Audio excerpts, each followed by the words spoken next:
سورہ نحل قرآن کریم کی 16ویں صورت ہے اور اس کا نام النحل یعنی شہد کی مکھی اللہ کی تخلیق میں چھپی گہری حکمت کی علامت ہے۔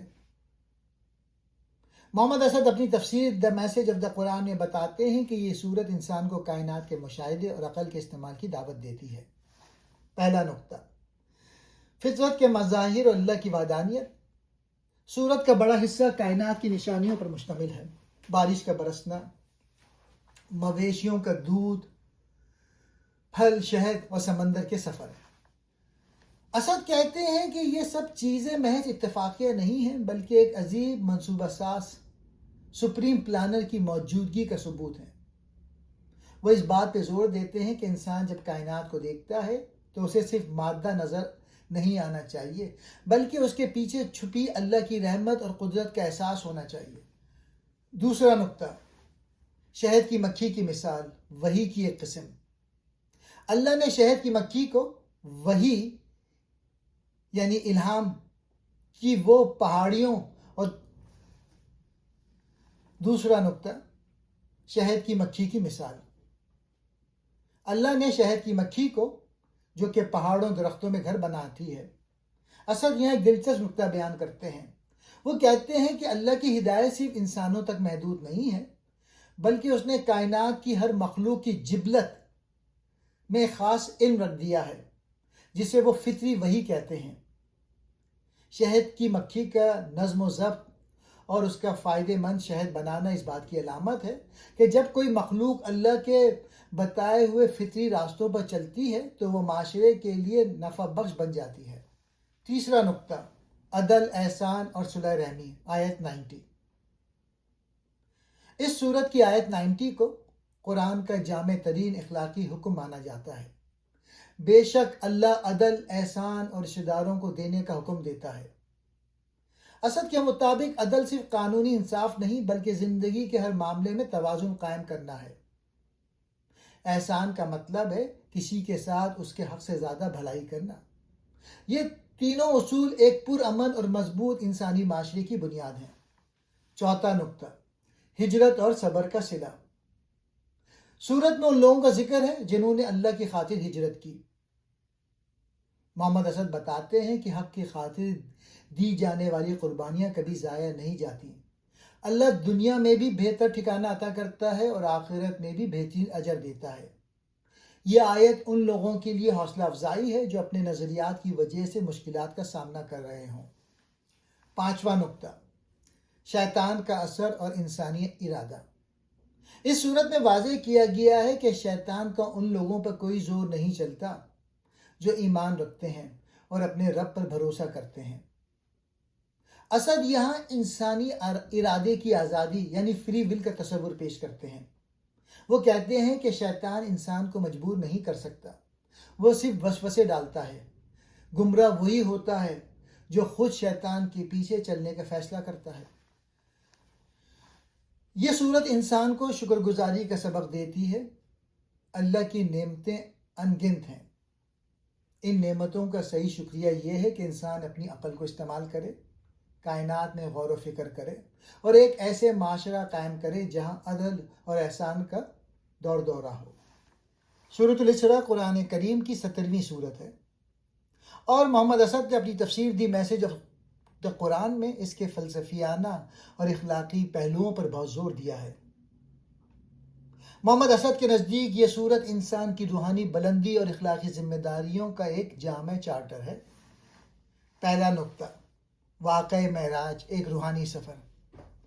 سورت کا آغاز اللہ کی تسبیح سے ہوتا ہے جس نے اپنے بندے محمد صلی اللہ علیہ وآلہ وسلم کو راتوں رات مسجد حرام سے مسجد اقصی تک کی سیر کرائی۔ محمد اسد کی تشریح۔ اسد اس سفر کو صرف جسمانی حرکت کے طور پہ نہیں بلکہ ایک عظیم روحانی تجربہ قرار دیتے ہیں۔ ان کے مطابق یہ سفر اس بات کی علامت ہے کہ انسان اپنی مادی حدود سے نکل کر اللہ کے قریب ہو سکتا ہے۔ یہ واقعہ نبوت کی سچائی اور کائنات کے وسیع حقائق کے مشاہدے کا نام ہے۔ سبق یہ ہے کہ اللہ ہر چیز پر قادر ہے۔ یہ واقعہ نبی کی عظمت اور اللہ کی نشانی ہے۔ دوسرا نقطہ، بنی اسرائیل کا عروج و زوال۔ اس صورت میں بنی اسرائیل کی تاریخ کا ذکر ہے کہ کیسے اللہ نے انہیں نوازا اور کیسے ان کی نافرمانیوں کی وجہ سے ان پر زوال آیا۔ اسد یہاں ایک عالمگیر قانون یعنی یونیورسل لا بیان کرتے ہیں۔ قوموں کی بقا ان کے اخلاق پر منحصر ہے۔ جب کوئی قوم اللہ کے احکامات سے منہ موڑتی ہے اور زمین پر فساد پھیلاتی ہے تو اسے مادی طاقت بھی نہیں بچا سکتی۔ یہ سبق صرف بنی اسرائیل کے لیے نہیں بلکہ امت مسلمہ کے لیے بھی ایک تنبیہ ہے۔ تیسرا نقطہ، اسلامی معاشرے کے اخلاقی اصول۔ اس صورت کی آیت 23 سے 39 تک محمد اسد کے نزدیک وہ بنیادی ستون ہیں جن پر ایک مثالی انسانی معاشرہ قائم ہوتا ہے۔ ان میں شامل ہیں والدین کے ساتھ حسن سلوک، اف تک نہ کہنا اور ان کے لیے نرمی کا پہلو اختیار کرنا، فضول خرچی سے گریز۔ فضول خرچی کرنے والوں کو شیطان کے بھائی قرار دیا گیا ہے۔ اسد کہتے ہیں کہ وسائل کا غلط استعمال معاشی توازن بگاڑ دیتا ہے۔ قتل اور زنا کی ممانعت، انسانی جان کی حرمت اور معاشرتی پاکیزگی پر زور، ناپ تول میں کمی نہ کرنا، یہ تجارتی دیانتداری اور انصاف کی علامت ہے۔ تحقیق کے بغیر بات نہ کرنا، جس چیز کا تمہیں علم نہ ہو اس کے پیچھے نہ پڑو۔ اسد کے مطابق یہ آیت سائنسی سوچ اور ذہنی دیانت کی بنیاد ہے۔ چوتھا نقطہ، انسانی خود مختاری اور اعمال کا بدلہ۔ آیت 13 میں ذکر ہے کہ ہم نے ہر انسان کا نامہ اعمال اس کے گلے میں لٹکا دیا ہے۔ اسد یہاں انفرادی ذمہ داری کا تصور پیش کرتے ہیں۔ وہ کہتے ہیں کہ انسان اپنے فیصلوں میں آزاد ہے اور اس کے اعمال کے نتائج خواہ اچھے ہوں یا برے اس کی اپنی شخصیت سے جڑے ہوئے ہیں۔ کوئی دوسرا آپ کا بوجھ نہیں اٹھائے گا۔ پانچواں نقطہ، قرآن، شفا اور رحمت۔ سورت کے آخر میں بتایا گیا ہے کہ قرآن مومنوں کے لیے شفا ہے۔ محمد اسد کے مطابق یہ شفا صرف جسمانی نہیں بلکہ ذہنی اور روحانی شفا ہے۔ قرآن انسان کو شک، خوف اور مادی الجھنوں سے نکال کر یقین اور اطمینان کی طرف لے جاتا ہے۔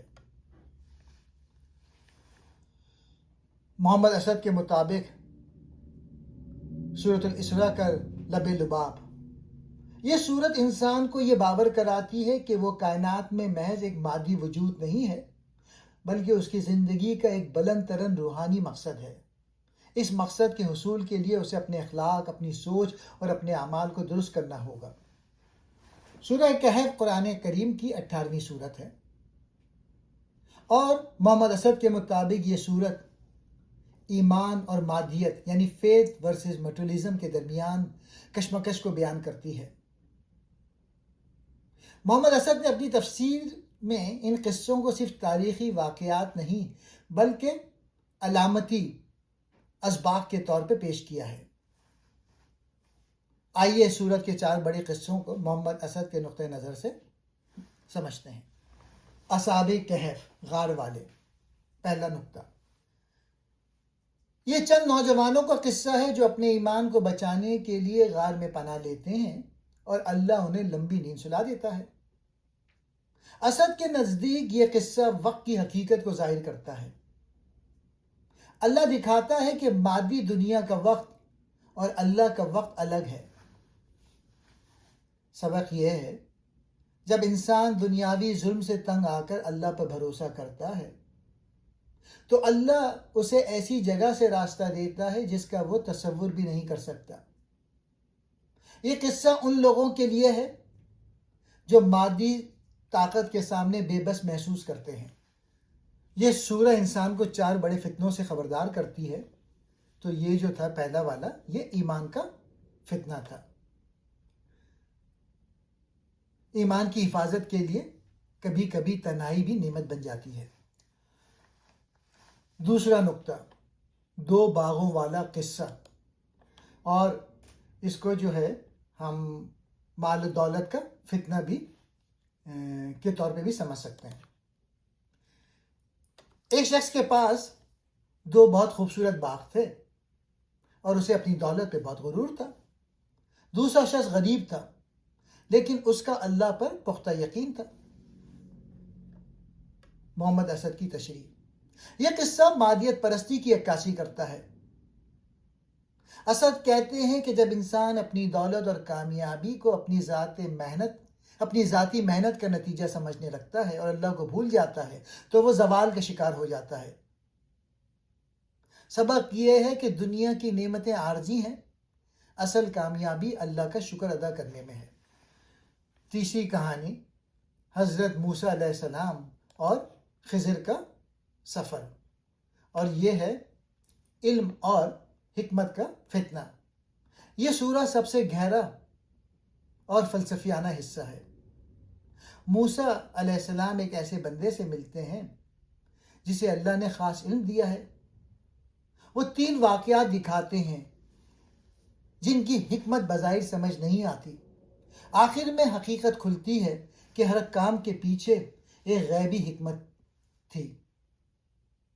محمد اسد کے مطابق یہ واقعہ انسان کو سکھاتا ہے ہمارا علم محدود ہے، اللہ کی حکمت وسیع ہے، ہر چیز فوراً سمجھ میں نہیں آتی۔ یہ قصے انسانی عقل کی محدودیت کو بیان کرتا ہے۔ اسد کے مطابق انسان صرف وہ دیکھتا ہے جو اس کے سامنے ہے، جبکہ اللہ کے فیصلے ایک بڑی حکمت پر مبنی ہوتے ہیں۔ سبق یہ ہے، زندگی میں پیش آنے والے ناخوشگوار واقعات کے پیچھے اکثر اللہ کی کوئی بڑی خیر چھپی ہوتی ہے جسے ہم فوری طور پہ نہیں سمجھ سکتے۔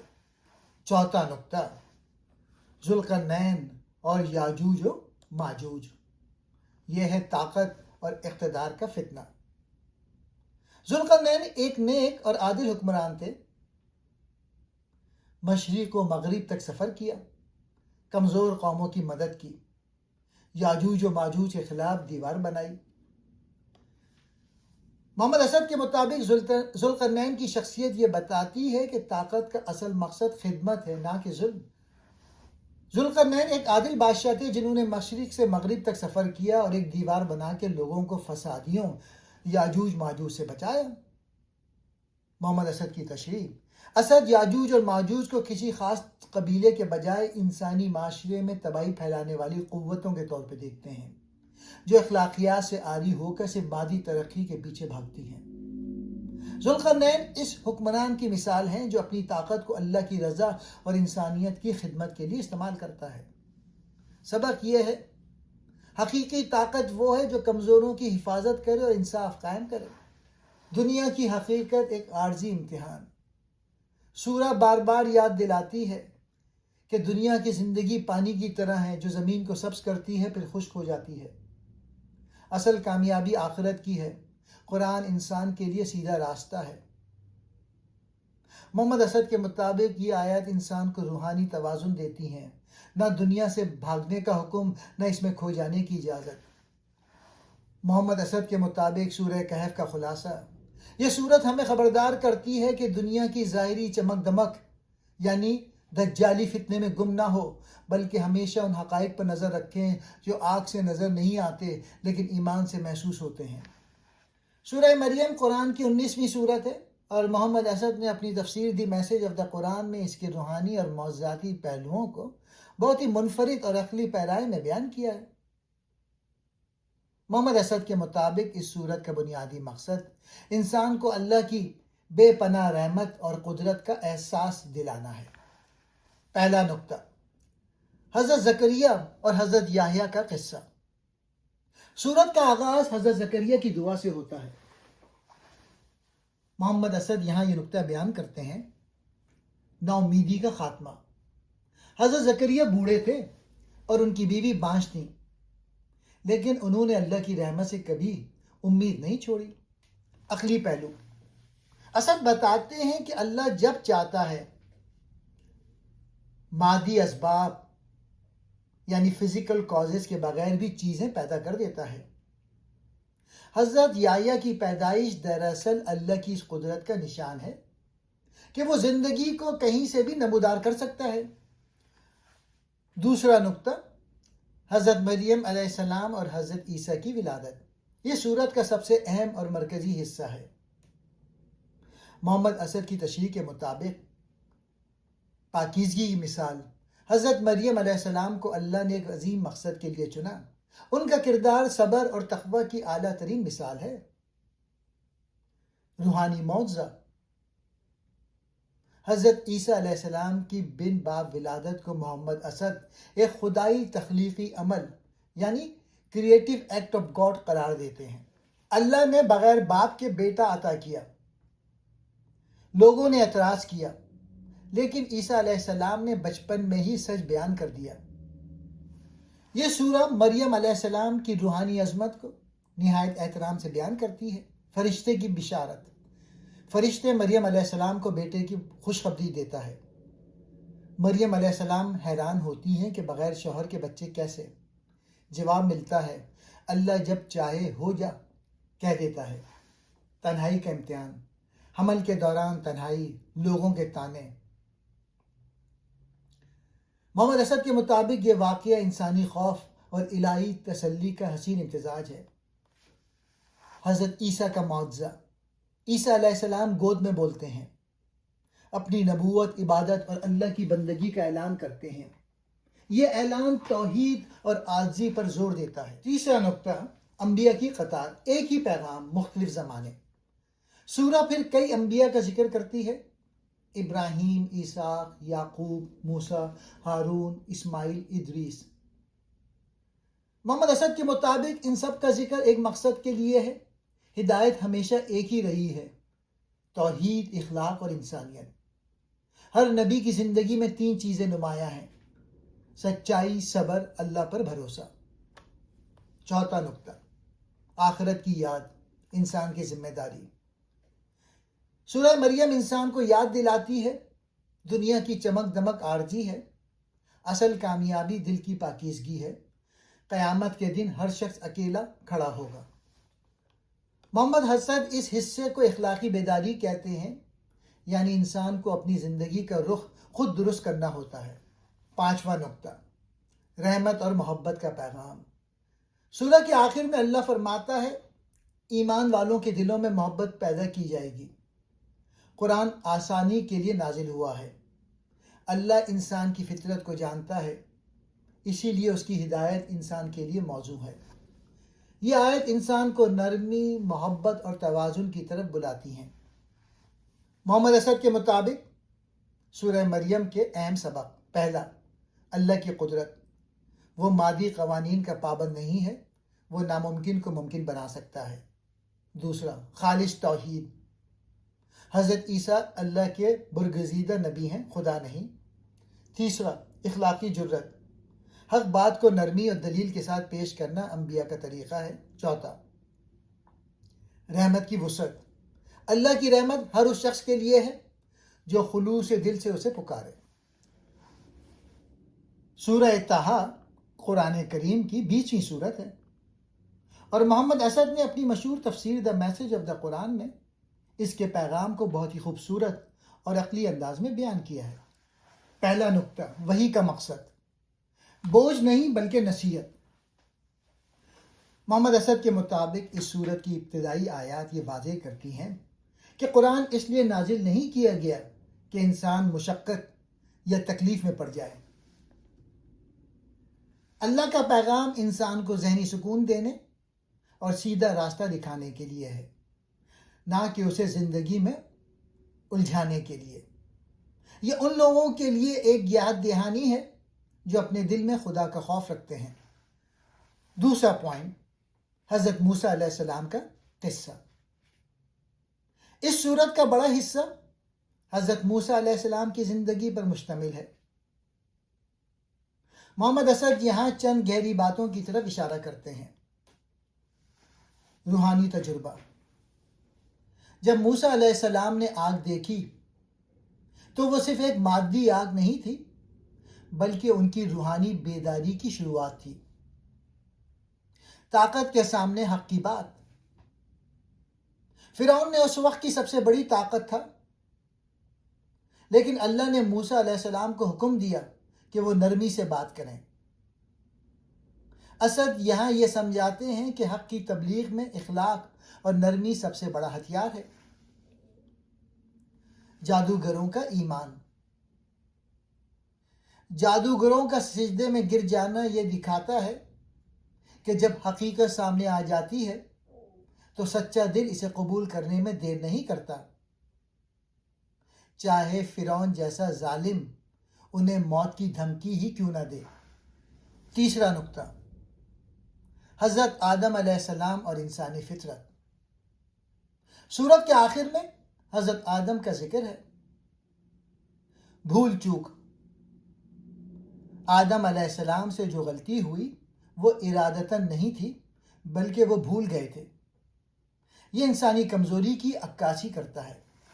توبہ کا دروازہ، اللہ نے انہیں معاف کیا اور یہ پیغام دیا کہ انسان سے غلطی ہو سکتی ہے، لیکن اصل کامیابی توبہ کرنے اور دوبارہ ہدایت پر آنے میں ہے۔ خلاصہ، محمد اسد کے نزدیک سورہ طہ کے 3 بڑے اسباق ہیں۔ پہلا، اللہ کی وحدانیت، کائنات کا سارا نظام ایک ہی خدا کے ہاتھ میں ہے۔